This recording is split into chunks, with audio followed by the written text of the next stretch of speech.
السلام عليكم اصدقاء، نتمنى ان شاء الله تكونوا بخير وعلى خير. وهذا الفيديو يلقاكم في افضل الاحوال يا ربي. اليوم ان شاء الله غادي نهضروا على واحد المشكل اللي كيواجه وكيحير بزاف ديال المربين، علاش الكوكتيل ما كيدخلش العش. ان شاء الله في هذا الفيديو غادي نعرفوا علاش كيوقع هذا المشكل، وغادي نعطيكم ايضا الحلول لهذا المشكل باش ما توقعوش فيه نهائيا. اولا اصدقائي غادي نبداو بالاسباب اللي كتخلي طيور الكوكتيل ما يدخلوش العش ديالهم. واول سبب هو السن. زوج الكوكتيل الا كانوا باقين صغارين فكونوا اكيدين انهم ما يدخلوش العش، اصلا ما كيعرفوش شنو هو العش لانهم باقين صغار. ثاني سبب هو الانسجام ما بين الذكر والانثى. الا كان الذكر ما كيبغيش الانثى ولا الانثى ما كتبغيش الذكر فكونوا اكيدين انهم ما غيدخلوش العش، وهادو هما داخلين في الاسباب. ثالثا العش الغير مناسب، ودائما كنعطيكم المقاسات اللي خاصه بالكوكتيل. فالكوكتيل عنده مقاسات اللي خاصه به واللي كتخليه انه يدخل العش باريحيه. فالعش الا كان صغير ولا نزل في واحد الموضع اللي هو ماشي كيشوفوه الطيور انه ما مناسبش ليهم فكونوا اكيدين انهم ما غيدخلوش العش. دائما خصنا نركزوا على العش المناسب والمكان المناسب اللي كنوضعوا فيه الطويرات ديالنا. رابعا واللي كيأثر عليهم اكثر هو الخوف غادي يخليهم يتركوا في الرياضه.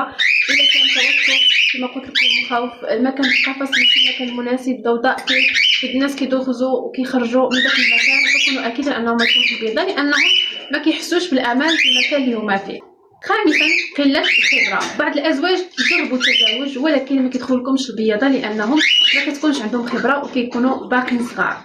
هادو هما الاسباب اللي كيقدر يمر منها الكوكتيل وانت ما كتكونش فاهم علاش الكوكتيل ديالك ما كيدخلش للعش. دابا غادي ندوزو مباشره باش نقول لكم الحلول والخطوات اللي غادي تتبعوها باش تكون عندكم كبله ناجحه وكتدخل العش بطريقه اللي هي سليمه وصحيحه. اول حاجه اللي كنركزوا عليها هو ان الكبله ضروري ما بيكون السن المناسب ديالها هو من 4 حتى 18 شهر. كنتاكدوا ان الكبله ديالنا راها كبيره، راها ناضجه، قادره تزاوج، قادره تدخل العش، قادره تاكل الزغاليل ديالها.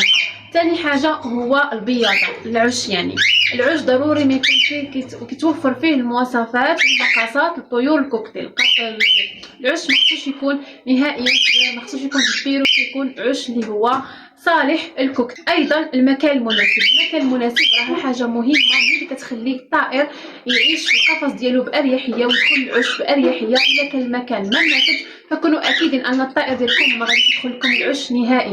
وما تنساوش مواد التعشيش راها مهمه باش الكوكله تدخل العش. كتلقى مواد التعشيش باقي ديك الساعه تبني العش ديالها. وضروري ما نوضعوا النجاره، النجاره اللي تكون ماشي خشنه تكون رطبه، يعني ما نوضعوش ديك النجاره اللي كتكون خشنه فيقدروا يدخلوا لكم العش وما يدخلوش العش نهائيا. اهم نقطه في هذا الشيء كامل هو الصبر.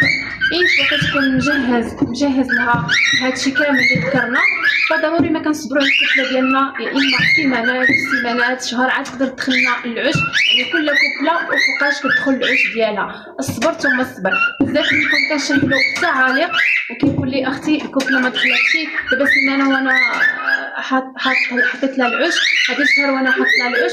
راه كل زوج والطريقه ديال العيش ديالو والنمط ديال العيش ديالو. الكوكتيل راه ما كيتشابهش، راه كل واحد والكاركتر ديالو.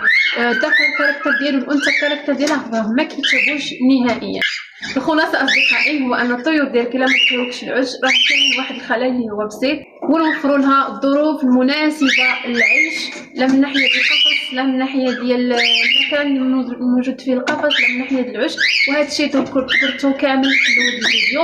نتمنىكم تكونوا استفدتوا من هذا الفيديو. ان شاء الله نتلاقاو في فيديو مقبل باذن الله. وما تنساوش تدعمونا بالبارطاج وتلايكيو الفيديو الى عجبكم. ولا بغيتوا اي فيديو نقدمه لكم مرحبا على مسمعين، كتبوا لي ديك التعاليق. استودعكم الله.